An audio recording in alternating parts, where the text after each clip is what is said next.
it's your man James, Mr. Quinn Treasures, back again with some more video action for you. Today's another stroll into the past as I pick out another great back issue and tell you why it's great. So I want to thank you all for joining me today. I'm really excited to get into this. Can you believe it's October already? I can't believe the year has gone by so quick. It's just, I guess that's just what happens when you get old. The years seem to go by faster and faster each year. So, but yeah, it's already October, and of course, it's my favorite time of the month, as you guys know. Big horror fan, so I love this time of year. So it's like probably my favorite time of year.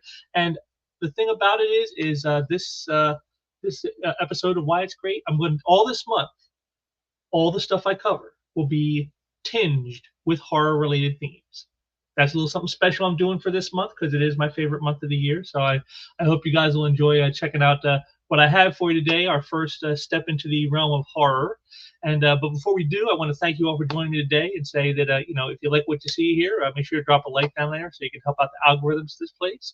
Also, if you got any comments on the book, about what I say about it, if you got some different ideas or whatever, drop them down below. I want to hear what you guys got to say as always. And please make sure to subscribe if you haven't subscribed so you don't miss any of all this great content that I'm putting out all on the regular now. So you don't want to miss any of this. So make sure you subscribe. And if you have subscribed, share out some links so others can come in and join us and have a good time with us too, because that's what it's all about at the end of the day, is getting everyone to have some fun. So today we're going to step in, like I said, we're stepping into horror, little tiptoes in here. And we're going to check out Marc Spector Moon Knight #7 from 1989. So, when you see the cover here, I'm about to show you here in a second, you'll understand why this issue got chosen for this particular month. So let's not waste any more time here. And what we'll do is get me off of there because you don't need to see me. And then we'll bring up the book.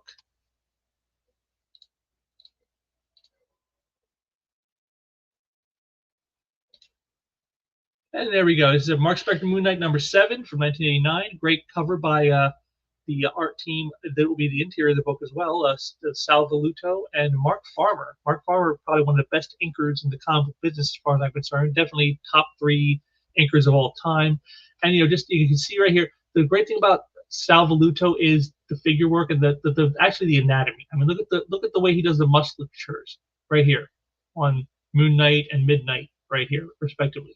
He always did a great job. Very, very precise, very exact in how he does that. I mean, you really buy their athleticism when they're in this issue. And I like the way they went with a sort of zombie POV.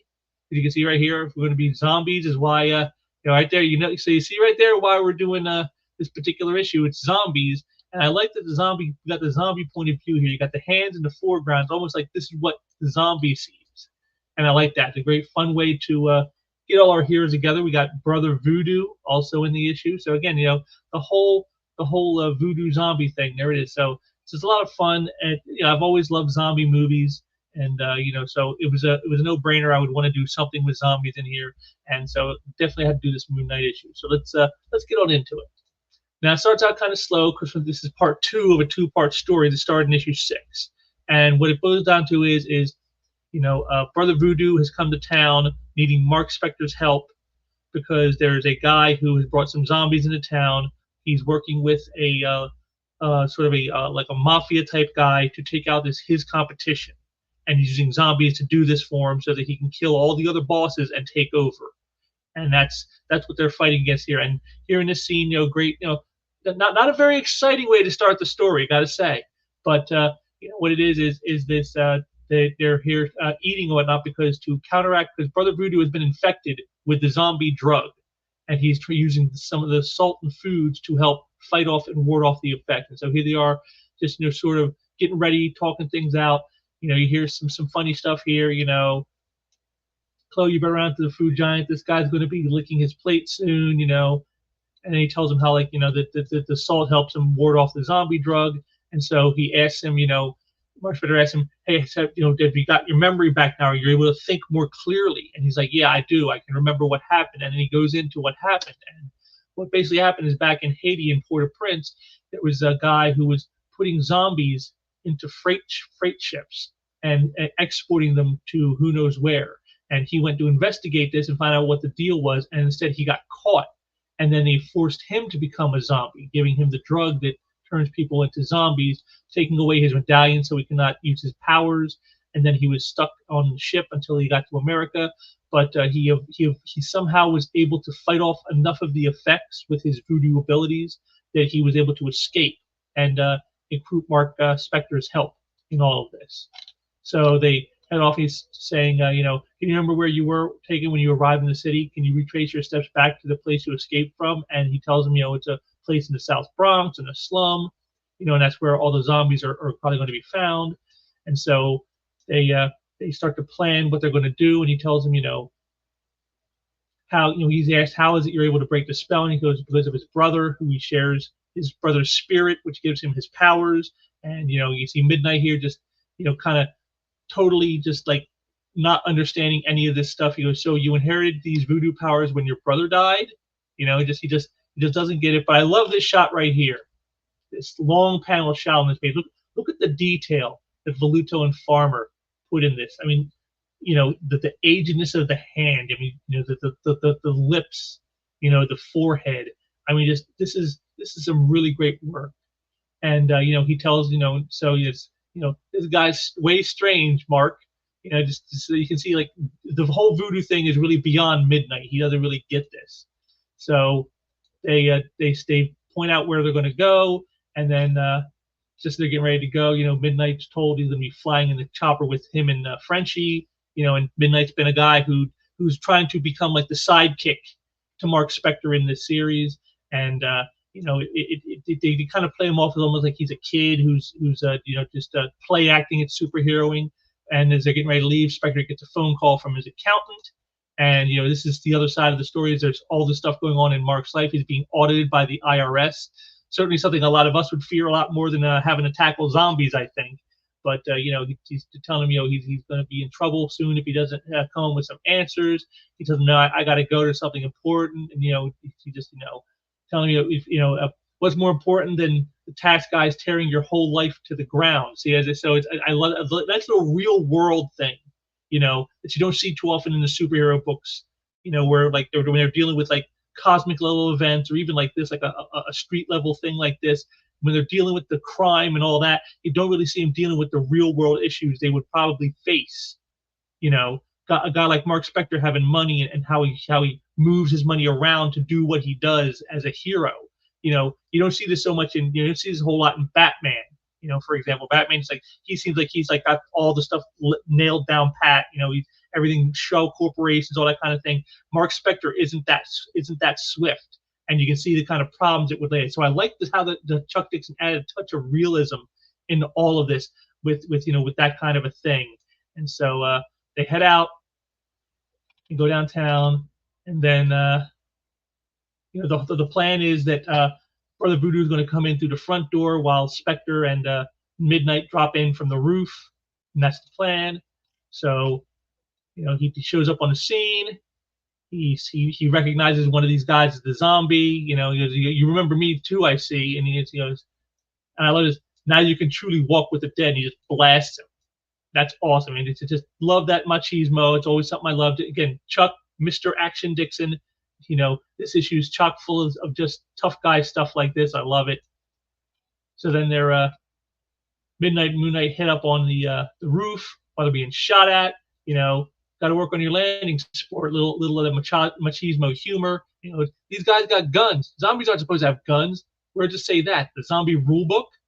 So I like this because again, this is like straight out of something like like 48 Hours or Lethal Weapon. The buddy cop stuff. Where you got two guys who maybe they grade each other all the time, but yet when it comes down to it, they both are good at what they do, and yet they kind of grade each other, and so they're always talking trash on each other while they're taking down the bad guys. I love that, just classic buddy cop stuff. So they start to tackle the zombies. Meanwhile, inside, Dr. Friday, the one who's created all the zombies, he runs into problems with his partner Brutale, who's the mafia guy who's been taking out his competition using Friday's zombies. The gunfire has him thinking he's been set up, and so he goes and basically shoots his partner, and they say we're gonna head upstairs and take care of whoever these people are. We're gonna kill them, you know. And I like this here. You got the zombies who are being, entertained with the television. Just a little side note for folks. Here's a little stuff with some cultural reference. Geraldo Rivera. Geraldo Rivera. That's a fun little ad right there. You're just getting in there. A grave problem facing our nation: adequate daycare. Working mothers faced with the dilemma of preschool children. Just I just love that. Just a funny thing. Just to throw Geraldo in is just kind of funny. So Brother Voodoo steps in the building. He runs into Brutali's men, takes him out, but then Brutali takes a shot at him while he's on the run. Meanwhile, Spector and Midnight come in down through the roof. They notice the Brutali leaving, but they're kind of busy, taking care of zombies to get down to the lower floors. And I just love this again. Just more stuff here. Your costume's made of Kevlar, kid. What's Kevlar? I was afraid of that. Stay behind me, then. You see, so it's there to just the more experienced hero trying to guide the younger impetuous one. Just like I said, just classic fun stuff, and you just see just great action here. Just I love the long tall panels. It really like drives home like some intensity in the fight here with these long tall panels. You get those great shots like leg kicks to the face and stuff like that. Great stuff, a lot of fun. So then we get further down, and then again more of the stuff here. He goes, Mark, behind you. Don't use my real name, Midnight. Sorry. Next time I'll just let him cut your head off. And just like and that's so he's like he's just it shows you the inexperience of Midnight. He's all new to this. He's the son of the original Midnight Man who Marc Spector had fought years ago, and now this kid wants to be a hero. And so he's trying to train with Mark, a la Batman and Robin. And you see here, takes a swipe at him. He gets him a little angry. And then we get a little more humor in here. See, I love the way Chuck blended the humor and the action. You're going down, ugly. You're going down, and you're staying, and just thump, thump, thump, hitting him, and nothing's happening. He goes, you're not going down. And then, just bam, just gets sucker punched. I just love that, And again, look at the detail in that face. I mean, this is like I said, this is what Sal Velluto is really like. He's good at like the anatomy of the person. Like look at the detail on Moon Knight here with the musculature underneath the costume. Like I said, in the face here. This is his stock and trade. The best thing about Sal Velluto's work was always how great he was at the anatomy of a figure. And I just love that. This was the first time I ever seen Velluto's work was on this series, and so I was immediately drawn to it. Great stuff. And so Moon Knight, that's where he kind of gets a little tick, says, you took me by surprise once, ugly. Okay, I'll give you that. But the next round's mine. And he just like goes to town. Bam, bam, bam, bam. Boom, right out the window. Then again, more comedic action. Midnight's getting strangled, having a tough time with this. And he goes, just hold him right there, Midnight. Hold him? And then, Spector takes care of business, experiences the edge. Sure. It's like the first day of school, huh? Yep, first day of school, and you're doing fine. So he's trying to give him a little encouragement as they race downstairs to meet up with Brother Voodoo. Meanwhile, Dr. Friday, who is dying, he calls over one of his zombies. He gives him his orders basically before he dies. Go and carry my hatred with you. He sends him off on a mission. What's the mission? Well, we kind of can't see this, but it's going to come into play very shortly. Meanwhile, Brother Voodoo finally gets down into the main hall here where the zombies are, and he just look at that action. Just I am back to destroy you, Friday, and just boom, boom, boom, just blasting everybody in sight. It's just crazy action. And then that our heroes show up. He goes, looks like we showed up just in time to get killed, Moon Knight. Just again more of that banter between the buddy cop stuff. And then when you finally get down there, it's almost anticlimax because Brother Voodoo uses some of his voodoo power as Dr. Friday dies, and they say his hold on them is very weak. I can overcome his influence with my brother's aid, and so he calls on his brother using his powers, and he stops the zombies. It is done. The zombie spell is broken. They will threaten us no longer. Just a simple thing. But why did it work like that? And because that's what Midnight asked. He goes, "What's going on?" Jerry talks that talk, and these guys go from psycho to nap time. Jericho called his brother's spirit to him. Together they were more than a match for the dying Friday. Why didn't he do this before? He needed to be near the medallion, the one that was stolen from him. And you see, he takes back his own possessions. And again, more little cultural relevance, to the times. You believe this stuff, huh? Transfer of personalities and all that Shirley MacLaine junk. I've had some experience with it myself. And I think I just love that shot here of his face in the mask. Just love that. This right here is probably the most Batman-esque image in the book right here. It's just this shot of his face. I really like that. That's a lot of fun. So Brother Voodoo takes back what's his, and he's basically saying, so it's over and everyone goes home now? I cannot know. One such as Friday can reach from beyond the grave. And that's where it ends with our heroes. And then our final page here, we get back to Brutale, the crime boss who was using Friday and his zombies to take care of his competition. And he's on the phone telling guys like, I had a problem with some of my help, but it's taken care of now. I'll get the shipment out to you as I promised. He goes, yes, I gave them their walking papers. We'll have no more problems now. And now we see what it was Friday gave his zombie and sent him on his way right before he died to take care of Brutale. So it's like it never ends. I like that. A little ending here where like the guy who was really behind all this, because he's the one that got Friday involved, he ends up paying the price for his own perfidy, and just a nice little fun story. Now this one isn't as deep and meaningful, and like lots of like mature themed and that kind of. It's just basically a little fun actioner, with zombies. And but like I said, the art by Farmer and Voluto is just absolutely beautiful. Just the shadowing, the way they lay out a page. Like I said, especially pages like this one, just the way they lay out the action with those nice tall panels. Like I said, and lots of detail. You can see lots of detail in the musculature and stuff. The anatomy by Voluto is probably some of the best of this time period.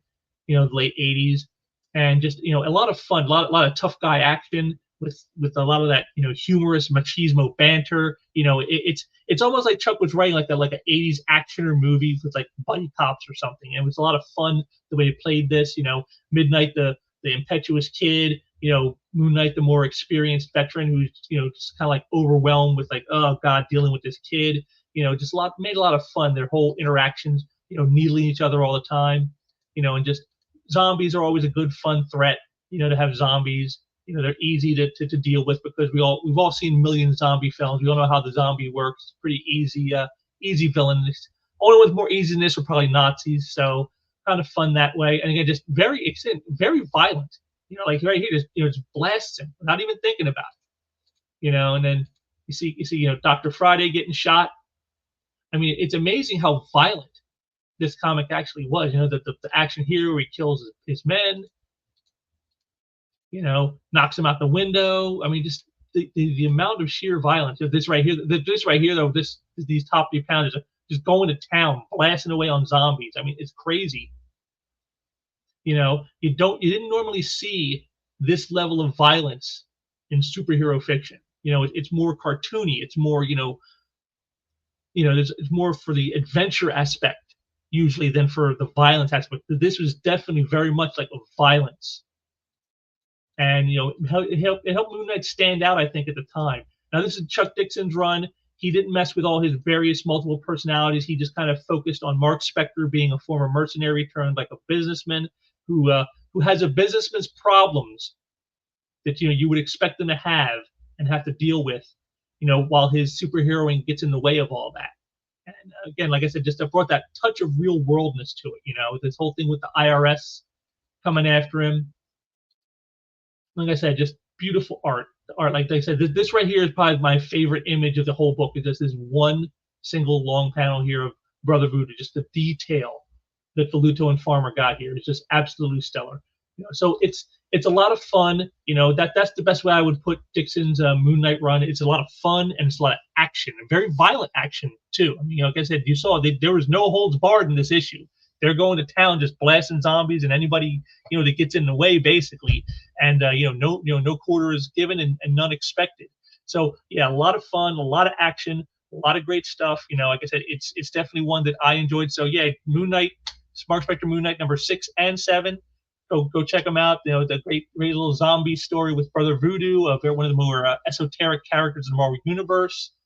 And you get to have a lot of fun, a lot of excitement. Chuck Dixon shows you why he's the action guy. Sal Voluto, again, some great artistry here with him, inked by the always great Mark Farmer. You really can't go wrong with this one. It's just a perfect package of superhero action and humor, along with some with a little touch of horror with the zombies, and even a little bit of touch of real world with the IRS. So it's like the total package to me, everything you would want in a great actioner superhero adventure. With some lesser known characters. Moon Knight's not nearly as popular as a lot of other guys out there, and so let's give a little love there and help support some of these lesser characters, because they can be in some great adventures just like this one here showed you. So definitely check it out. Mark Spector Moon Knight 6 and 7, Zombie Saturday Night, just a lot of fun, and just it's for me, it's just a great way to start off the season, as it were. So there you go, Mark Spector Moon Knight number 7, a good fun read. A lot of it's very quick, but it's packed full of action and adventure. Like I said, lots of violence. So if you're like the kind of guy who likes a lot of violence, this book will give you what you want, because there's definitely plenty in there. But I want to thank you all for joining me today. I hope you got something out of this. I hope you check some of that out if you're inclined. And like I said, please drop some comments down there below. Let me know what you think. If you read this storyline, what do you think of Chuck Dixon's take on Moon Knight, focusing just on the one aspect of Mark Spector rather than all the multiple personalities that the characters had over the years? What did you think of the action? What do you think of having zombies as a threat? Let me know what you guys think, because I want to hear what you got to say. But that'll about do it for now. I'll have some more stuff for you guys soon. I'm always working on more stuff. I'm trying to line up my next sequential art showcase with an artist, so hopefully I'll have that for you before the end of the month. And like I said, also next week probably be another one of these Wyatt's Greats. We'll have to see what horror I step into for next time. So you don't want to miss that. So I want to thank you all for joining me today. Hope you have a good one, and until next time, take care.